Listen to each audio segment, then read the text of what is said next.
custou caro, até R$200. Acho que tá na Europa, não tem como.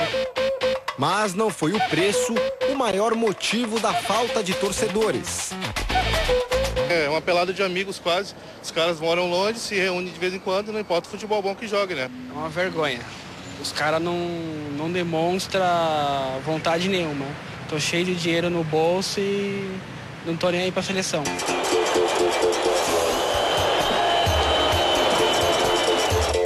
A frustração da torcida se estende à imprensa esportiva. O apresentador e comentarista Flávio Prado critica o aspecto mercantilista do futebol de hoje. Flávio, por que o torcedor brasileiro já não tem tanto carinho pelos jogadores brasileiros? Porque os jogadores brasileiros não têm tanto carinho pelos times, não têm tanto carinho pelo próprio futebol brasileiro. Ele se transformou num cara que está passando rapidamente pelo Brasil em busca de uma projeção para jogar no exterior, mesmo que em times de um nível muito baixo, porque a grana está lá fora. Não é à toa que os jovens talentos brasileiros, logo no início da carreira, se transferem para times desconhecidos do Oriente Médio e Ásia. Toda vez que eles mudam de clube, recebem uma gorda comissão. E como a maioria dos clubes brasileiros tem dívidas impagáveis, eles preferem jogar onde o salário está garantido. Para mim, a maior culpa é dos jogadores. Principalmente porque eles não têm nada a perder. Absolutamente nada. O Brasil vai continuar com a fama lá fora, eles vão continuar ganhando os ricos salários deles e a gente fica aqui, torcendo e sofrendo enquanto eles estão lá. Perdeu, vão voltar pro pagode e vão pra balada. Na teoria, os brasileiros têm vários motivos para se orgulhar do futebol nacional. O país já seleciona os principais estádios para sediar a Copa de 2014. A seleção pentacampeã do mundo é a mais vitoriosa da história e os jogadores daqui nunca valeram tanto no mercado externo. Mas, por outro lado, as denúncias de corrupção, a bagunça nos bastidores e principalmente a falta de amor à camisa fazem com que o futebol perca o seu encanto para grande parte dos torcedores. Hoje em dia é dinheiro, não tem mais essa não de amor à camisa. Já teve muito, mas é difícil. A crise ultrapassa os gramados. A situação financeira dos clubes brasileiros vai de mal a pior. Uma empresa de auditoria fez um levantamento no final de 2007 e descobriu que dos 21 maiores times do país, 16 estão com as contas negativas. Pelo menos 3 deles têm dívidas acima de R$200 milhões. Na verdade, o clube é mal dirigido, mal gerido. Não há como muita coisa nesse país acaba gerando impunidade, o cara vê na direção de um clube a oportunidade para roubar, para ficar rico. Então ele pega essa parceria e ele fica rico, e não o clube. Então os clubes estão sendo lesados. É dia de jogo do Corinthians no Pacaembu. Há pouco mais de 1 hora do início da partida, o estádio continua assim, praticamente vazio. Os mais fanáticos até que se empolgam para assistir ao time do povo, mas já não passam a semana pensando no jogo como sempre aconteceu. Afinal, não vai haver um clássico, Corinthians não vai enfrentar um rival como Palmeiras, São Paulo ou Flamengo. O adversário é o modesto Grêmio Barueri. O Corinthians na Série B é o maior exemplo da crise que vive o futebol brasileiro. O clube está perto de retornar à elite do futebol nacional, mas ainda bem longe de acertar as contas. A dívida que ultrapassa os R$90 milhões é a maior herança da nebulosa parceria do Corinthians com a MSI. Liderados pelo iraniano Kia Joorabchian, os investidores não economizaram para montar um time com craques do peso do argentino Carlitos Tevez. Mas depois do título brasileiro de 2005, a parceria começou a minguar. O Ministério Público passou a investigar os indícios de lavagem de dinheiro no clube. Os jogadores foram vendidos, a MSI desapareceu e o presidente e o vice do clube foram indiciados pela Polícia Federal. Tá no sangue, né? Sofredor, uma vez sofredor, sempre sofredor.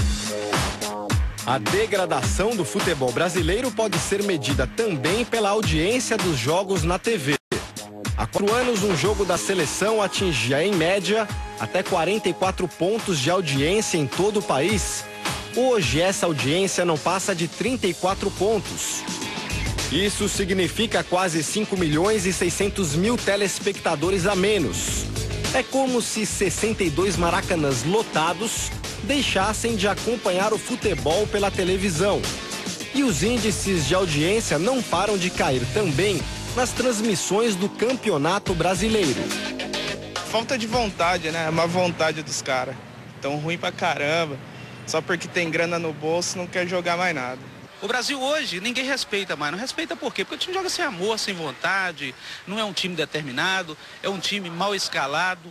Então, tem feito com que ninguém respeita. E isso está fazendo até que o torcedor perca a vontade. Eu sou brasileiro. Eu não vou torcer nem para a Argentina, nem para o Chile, nem para o Bolívia. Eu torcer Brasil, mas não com aquela empolgação que eu tinha há 10, 15 anos. Depois do fiasco do Engenhão, a Confederação Brasileira de Futebol quer levar os jogos da seleção para o Nordeste, na esperança de ver os estádios lotados. Mas se depender do que se ouve nas ruas, parece que o plano tem tudo para dar errado. Não tenho nenhum estímulo para acompanhar, não acho que o Brasil jogar com garra.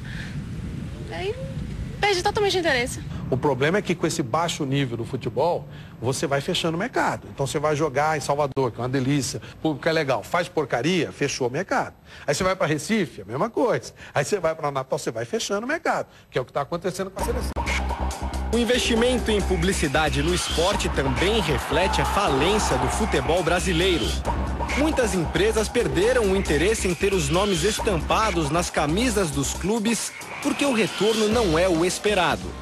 Uma pesquisa feita por uma empresa de marketing esportivo entrevistou 7.000 torcedores do Flamengo em 14 estados e perguntou se eles lembravam que marca estava estampada na camisa do time. A maioria dos torcedores do clube mais popular do país não conseguiu dar a resposta certa. Nos últimos dias, o jogador André Neles, conhecido como André Balada, resolveu revelar os bastidores do mundo do futebol. Ele, que já passou por grandes clubes do Brasil e do exterior e agora é atleta do Barueri, conta que quando jogava no Internacional de Porto Alegre, no Palmeiras, usava cocaína. André, como é que um atleta pode usar cocaína e jogar bola? É complicado, né? Porque quando a droga entrou na minha vida, no final de 2002, estava saindo do Vitória, até 2004 não conseguia firmar em nenhum clube, né? Não conseguia jogar. Tanto que em 2 anos eu passei por 5 clubes. Eu joguei no Vitória, joguei no Inter, Palmeiras, joguei no Marítimo de Portugal e por fim no Figueirense. Não rendia? O futebol não rendia? Não tem como, né? Não tem como você conciliar a vida noturna, a vida de droga, a vida de noite com a vida de atleta profissional de futebol. E você vai crescendo e acaba se vislumbrando. De repente, da noite para o dia, você se torna um jogador de futebol, você começa a ser famoso, começa a ser conhecido, começa a ter dinheiro, começa a aparecer muitas mulheres na sua vida, começa a comprar carro importado, ter casa e tudo fica fácil. André diz também que o envolvimento de jogadores com bebidas, cigarros e drogas é mais comum do que se imagina. Tem muito jogador que bebe, já vi vários jogadores beber. Você é o único que usou droga nesse meio de futebol? Eu joguei em 5 clubes nessa época, né? E nesses 5 clubes de drogas eu tive alguns outros jogadores também, de outros clubes que também usavam droga. Em meio a toda essa crise, fica fácil entender por que os torcedores estão frustrados e revoltados. Joga pelo dinheiro mesmo, ninguém tem mais amor à camisa. O certo tinha que ter amor à camisa. Os caras não tem mais amor à camisa nem da seleção.